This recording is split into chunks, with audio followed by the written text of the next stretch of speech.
Hello friends, मैं आपकी दोस्त हेमलता। फ्रेंड्स, जीतना कौन नहीं चाहता। परमात्मा ने हम सभी को जीतने के लिए ही बनाया है।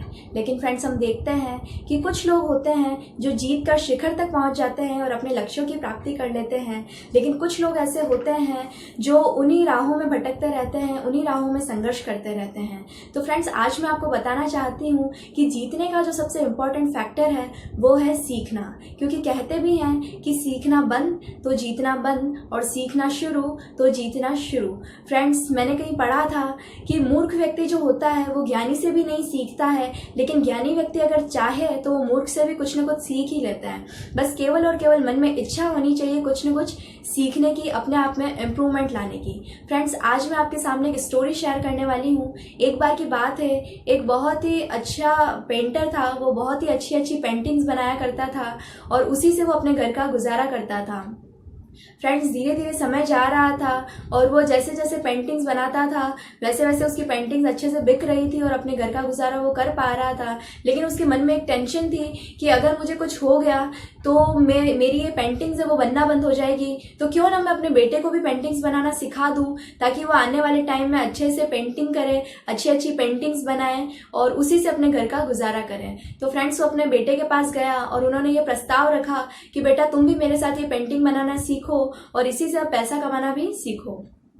तो फ्रेंड्स, जो बेटा था वो मान गया। उसने कहा, ठीक है पिताजी, कल से हम पेंटिंग्स बनाना शुरू करेंगे।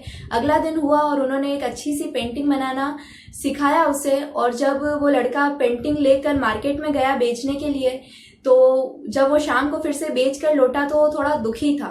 तो पिताजी ने कहा कि बेटा, तुम इतने उदास क्यों दिख रहे हो।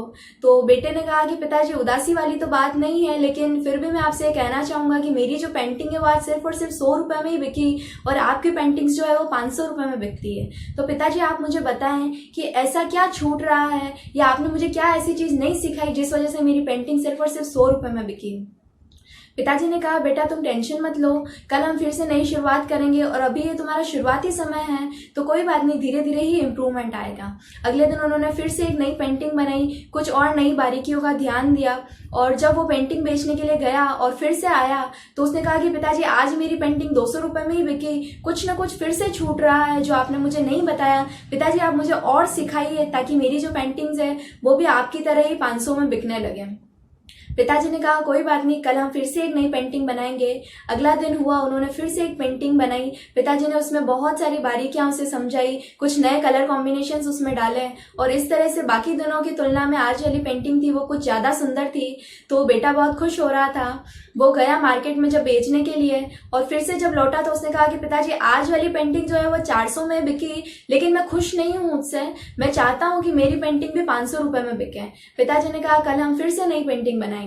अगला दिन हुआ, फिर से उन्होंने एक पेंटिंग बनाई और बहुत ही ज्यादा सुंदर वो पेंटिंग थी। और जो बेटा था वो फिर से उस मार्केट में गया को बेचने के लिए और जब वो लौटा तो वो बहुत ज़्यादा खुश था। वो आते ही पिताजी के गले लग गया और उसने कहा कि पिताजी, आज जो मेरी पेंटिंग है वो 700 रुपये में बिकी है, आज मैं बहुत ज़्यादा खुश हूँ।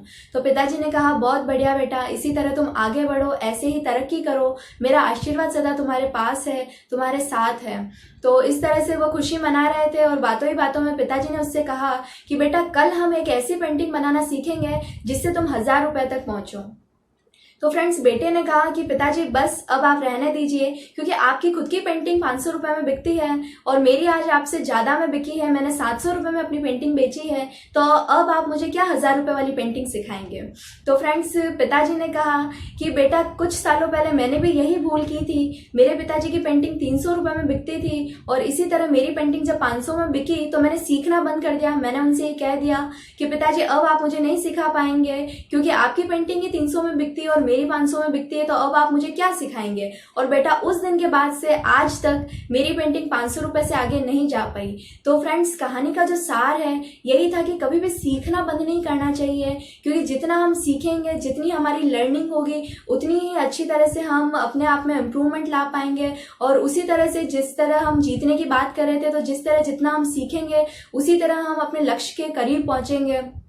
बस केवल और केवल ज़रूरी है कि हम अपने आप में विश्वास करें, क्योंकि फ्रेंड्स परमात्मा ने जो हमें बनाया है, हम जो परमात्मा की बनी हुई कृति हैं, वो हम अकेले हैं, क्योंकि हम जो कर सकते हैं वो और कोई नहीं कर सकता। इसलिए हमेशा अपने आप में विश्वास करें और कभी भी सीखना बंद नहीं करें। तो friends, always believe in your self and thank you so much.